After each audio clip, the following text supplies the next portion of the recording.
Assalamualaikum dan salam sejahtera kepada semua murid-murid. Hari ini cikgu akan mengajar murid-murid Sains Tingkatan 5 KSSM. Tema yang pertama, penyelenggaraan dan kesinambungan hidup. Bab yang pertama, mikroorganisma.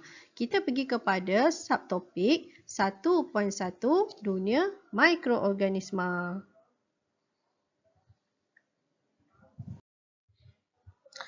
Okey murid-murid, apa yang dimaksudkan dengan mikroorganisma? Ia adalah organisma seni yang tak dapat dilihat dengan mata kasar dan hanya boleh dilihat dengan bantuan mikroskop. Yang kedua, flora normal. Flora normal adalah mikroorganisma yang ada pada organisma. Contohnya seperti yang ada pada manusia dan ada yang pada haiwan dan ianya tidak akan menyebabkan penyakit. Apa kepentingan flora normal ni murid-murid kepada kesihatan manusia? Ia penting sebab ia boleh bersaing dengan patogen yang ada dekat dalam badan kita untuk dapatkan nutrien. Apabila dia dapat bersaing dengan patogen, maka patogen ni jadi kalah lah.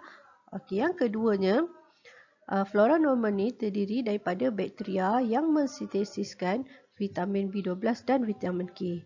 Yang ketiga, flora normal dapat merangsang pertumbuhan tisu-tisu badan. Yang keempat, flora normal dapat merangsang pembentukan antibodi dekat dalam badan kita untuk melawan patogen dan penyakit. Okey, kita lihat flora normal yang ada pada badan manusia. Okey, yang pertama, bahagian atas salur pernafasan terdapat Staphylococcus species, Streptococcus species. Bahagian kulit pula terdapat Staphylococcus species, Corynebacterium species. Kita pergi kepada usus kecil, yang mana dekat usus kecil ni terdapat Streptococcus species, Escherichia coli species, Lactobacillus species. Dan di bahagian uretra terdapat Staphylococcus species dan Corynebacterium species. Mikroorganisma boleh dikelaskan kepada 5 kumpulan. Yang pertamanya adalah fungi, kedua alga, ketiga protozoa, keempat bakteria dan yang kelima adalah virus. Kita pergi kepada mikroorganisma yang pertama iaitu fungi ataupun kulat. Kulat mempunyai saiz yang berbeza-beza. Terdapat fungi yang makroskopik, maksudnya yang besar. Okey. Fungi ini dapat dilihat dengan mata kasar, contohnya seperti cendawan. Ada juga fungi yang mikroskopik, iaitu yang hanya boleh dilihat menggunakan mikroskop yang mempunyai saiz di antara 10 mikrometer hingga 100 mikrometer. Contohnya seperti mucor. Mucor adalah fungi yang terdapat pada roti. Okay, gambar raja di sebelah adalah contoh-contoh bagi mikroorganisma dalam kumpulan fungi. Yang pertama cendawan, yang kedua itu adalah yeast dan yang ketiga adalah mucor. Okay, kita pergi kepada bentuk. Fungi ada yang berbentuk unisel seperti yeast. Ia adalah berbentuk sfera kecil. Yang kedua adalah fungi multisel seperti mucor. Ia terdiri daripada sporangium yang berbentuk sfera dan hypha yang berbentuk berbenang. Gambar di atas merupakan gambar yang di sebelah kiri adalah fungi unisel, contohnya yeast. Dan yang di sebelah kanan adalah contoh kepada mucor.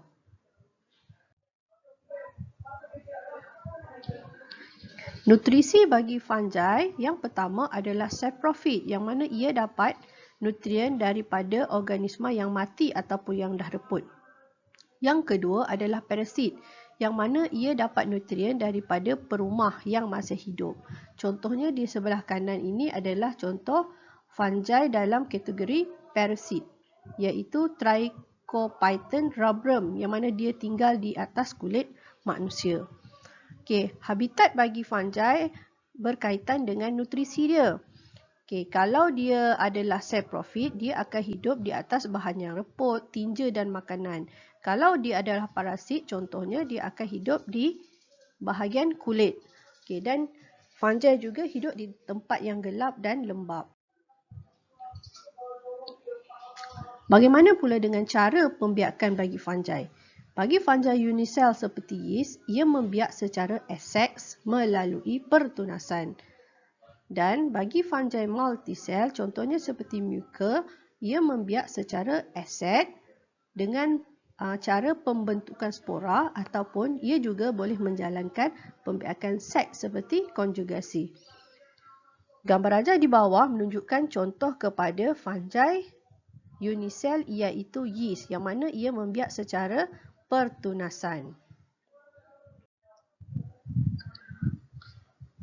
Okey, bagi mucor, spora mikroskopik yang ada pada mucor ni dia akan dibebaskan oleh sporangium. Sporangium ni dia akan pecah dan dia akan membebaskan spora. Apabila persekitaran tu sesuai, spora ni akan bercambah. Bagaimana pula dengan pembiakan seks bagi mucor ni? Okey. Di dalam gambar rajah juga ditunjukkan pertemuan antara haifa berlaku. Bila pertemuan haifa berlaku, gamet dihasilkan dan persenyawaan gamet menghasilkan mucor yang baharu. Kita pergi pula kepada mikroorganisma yang kedua iaitu alga. Alga mempunyai saiz yang berbeza-beza. Alga makroskopik, contohnya seperti alga laut di dalam gambar rajah A, boleh dilihat dengan menggunakan mata kasar. Manakala alga mikroskopik seperti Chlamydomonas species dan Spirogyra species, saiznya adalah di antara 1 mikrometer hingga beberapa ratus mikrometer. Dari segi bentuk alga pula. Alga unisel seperti Chlamydomonas species dan alga multisel seperti Spirogyra species mempunyai kloroplas yang mengandungi klorofil. Gambar rajah A adalah Chlamydomonas species, iaitu dari segi strukturnya dia ada mitokondria, dinding sel, membran sel, kloroplas, nukleus, vakuole dan flagellum untuk dia bergerak. Dan bagi Spirogyra species pula, ia terdapat kloroplas, nukleus, sitoplasma, vakuole dan berbenang sitoplasma. Bagaimana pula dari segi nutrisi? Alga ini dia berwarna biru hijau kerana terdapat klorofil.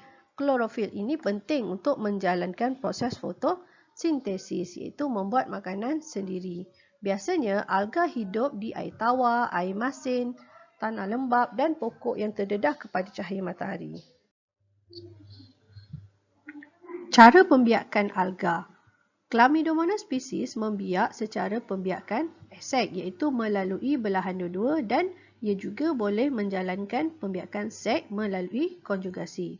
Bagi Spirogyra species, pembiakan seks adalah melalui konjugasi. Gambar rajah di bawah adalah contoh pembiakan aseks bagi Chlamydomonas dan pembiakan seks. Kita tengok dulu pembiakan asek daripada satu Chlamydomonas, akhirnya dia akan membebaskan Chlamydomonas yang lain. Yang seterusnya adalah pembiakan seks yang mana Chlamydomonas negatif dan Chlamydomonas positif akan mengalami konjugasi dan akhirnya dia bermeiosis dan menghasilkan sel-sel Chlamydomonas yang baharu. Kita bagi pula kepada mikroorganisma yang ketiga iaitu protozoa. Dari segi saiz macam mana? Protozoa adalah kebanyakannya unisel, bersaiz di antara 5 mikrometer hingga 250 mikrometer dan dapat dilihat di bawah mikroskop berkuasa rendah. Lazimnya, protozoa ini wujud secara berkoloni. Dari segi bentuk pula, dia mempunyai pelbagai bentuk. Paramecium species berbentuk slipper. Ia mempunyai struktur seperti makronukleus, mikronukleus, sitoplasma, vakuole makanan, vakuole mengecut, membran sel dan silia iaitu rerambut halus seperti rajah 1.9. Yang kedua contohnya adalah amoeba species. Bentuk amoeba species adalah tidak tetap. Dia boleh berubah-ubah semasa ia bergerak. Ia mempunyai struktur seperti nukleus, sitoplasma, vakuole makanan, vakuole mengecut dan membran sel. Kita pergi pula kepada nutrisi bagi protozoa. Terdapat pelbagai jenis nutrisi atau pemakanan bagi protozoa. Ada protozoa yang menjalankan fotosintesis seperti Euglena species. Ada juga yang parasit seperti Plasmodium species. Bagi amoeba species pula, ia mendapatkan nutrien melalui fagositosis.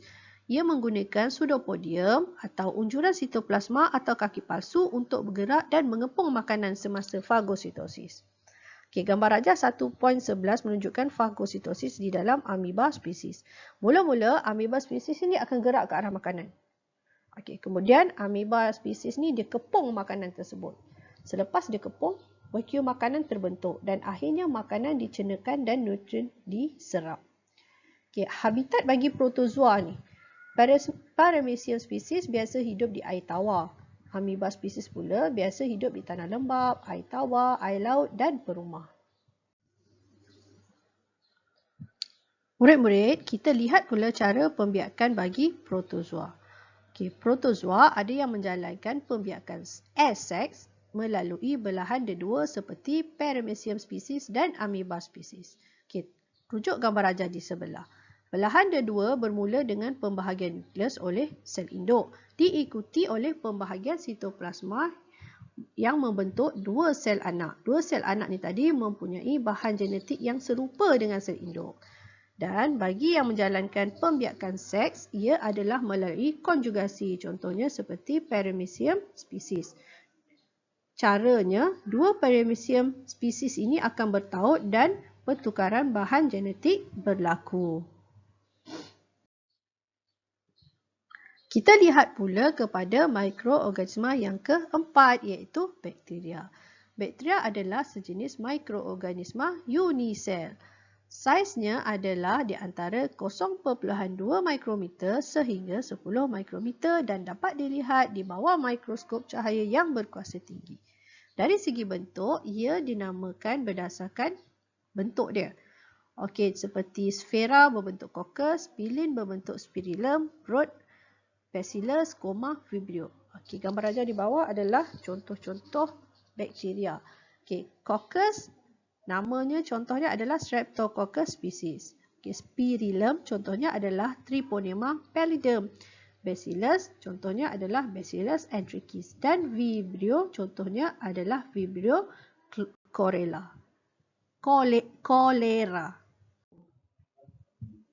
Daripada struktur asas pula, ia terdapat dinding sel yang mana dinding sel ni adalah teguh yang memberikan bentuk dan sokongan kepada bakteria. Ia dibina daripada asid amino dan polisakarida. Setengah bakteria mempunyai kapsul yang melindungi dinding sel dia. Terdapat juga pili atau rambut halus yang membolehkan ia melekat pada permukaan tertentu. Ada juga bakteria yang mempunyai flagellum, iaitu struktur seperti ekor untuk membantu pergerakan dia. Dari segi nutrisi bakteria pula ada terdapat pelbagai cara. Okey, yang pertama ada bakteria yang menjalankan fotosintesis, iaitu yang mempunyai klorofil. Ada juga bakteria yang parasit, iaitu dapatkan nutrien daripada perumah. Dan ada juga yang saprofit, iaitu mendapatkan nutrien daripada organisma yang mati. Bagaimana pula cara pembiakan bakteria? Ada bakteria yang membiak secara asex ataupun melalui belahan dedua, dan ada juga yang menjalankan pembiakan seks, iaitu melalui konjugasi. Okey, kita tengok info sains yang ada dekat atas. Okey, plasmid merupakan gelang kromosom kecil yang mampu bereplikasi secara bebas dan bertanggungjawab untuk memindahkan bahan genetik semasa konjugasi bakteria berlaku. Kita lihat pula kepada ciri istimewa yang ada pada bakteria. Contohnya seperti Bacillus anthracis. Okay, dalam keadaan yang ekstrim, Bacillus anthracis ni tadi dia akan membentuk endospora. Contohnya kalau kawasan tu terlalu panas, terlalu sejuk, kemarau atau kekurangan makanan. Okay, apa di endospora ni? Endospora adalah spora dalam sel bakteria dan mempunyai permukaan perlindungan yang kuat. Permukaan perlindungan ini akan pecah jika keadaan yang sesuai untuk membentuk bakteria baru. Gambar rajah di sebelah menunjukkan endospora yang ada pada Bacillus anthracis. Okey, bagaimana pula dengan habitat? Okey, bakteria ni biasa hidup dekat kawasan yang dekat kawasan udara, air, tanah dan kesemua organisma dan bahan yang mereput. Dan kita pergi kepada mikroorganisma yang terakhir iaitu virus. Virus ini merupakan mikroorganisma yang paling seni iaitu dengan saiz kurang daripada 0.5 mikrometer. Virus hanya dapat dilihat melalui mikroskop elektron. Bagaimana struktur asas bagi virus? Virus terdiri daripada berbenang asid nukleik ataupun DNA atau RNA yang dilindungi oleh lapisan protein. Lapisan protein yang ada pada virus ini dikenali sebagai kapsid yang menentukan bentuk virus tersebut. Bentuk virus ni berbeza-beza. Ada yang berbentuk sfera, helix, polyhedral dan kompleks. Contoh virus yang berbentuk sfera adalah virus influenza. Yang berbentuk helix adalah virus mosaic. Yang berbentuk polyhedral contohnya adalah adenovirus dan yang berbentuk kompleks adalah bacteriophage. Virus ini mempunyai ciri-ciri khas. Virus tidak mempunyai ciri hidup kalau dia berada di luar perumah. Kerana apa? Kerana ia tidak menjalankan respirasi, perkumuhan, pertumbuhan dan tidak bergerak balas terhadap rangsangan. Tapi dia mempunyai ciri-ciri benda hidup jika berada di dalam perumah dia. Ia membiak dengan cara menjangkiti sel perumah dia. Contoh dia, sel perumah bagi virus adalah bakteria, haiwan dan tumbuhan. Gambar ajar di bawah merupakan urutan proses pembiakan bacteriophage dengan menjangkiti sel perumah dia. Kita tengok yang pertama. Yang pertama, virus ni dia akan lekatkan diri dia dekat permukaan sel perumah dia. Contohnya seperti dia akan melekat pada bakteria. Yang kedua, apa virus ni buat? Virus ni dia akan suntik bahan genetik dia iaitu DNA masuk ke dalam sel bakteria. Yang ketiga pula, bahan genetik virus ni akan mengambil alih kawalan sel bakteria tersebut sambil membahagi dan menggunakan bahan yang ada dekat dalam sel bakteria ni untuk membentuk lapisan protein ataupun kapsid. Yang keempat, bilangan virus yang baru dihasilkan dekat dalam sel bakteria ni makin lama dia akan jadi makin banyak. Bila dah terlalu banyak, kita pergi pula pada yang kelima, virus baru ni tadi akan pecahkan sel bakteria dan membebaskan diri untuk menyerang sel bakteria yang lain. Begitulah tindakan virus ni secara berulang-ulang. Yang dah bebas daripada bakteria tadi, dia jangkit pula sel bakteria yang lain pula. Setakat ini sahaja untuk subtopik 1.1 dunia mikroorganisma. Cikgu ucapkan terima kasih kepada murid-murid yang memberi perhatian kepada pelajaran kita pada hari ini. Jika murid-murid nak menonton kembali video ini, sila ke channel Cikgu Fazlina Fazli 83. Sekian saja buat kali ini. Kita jumpa lagi. Bye.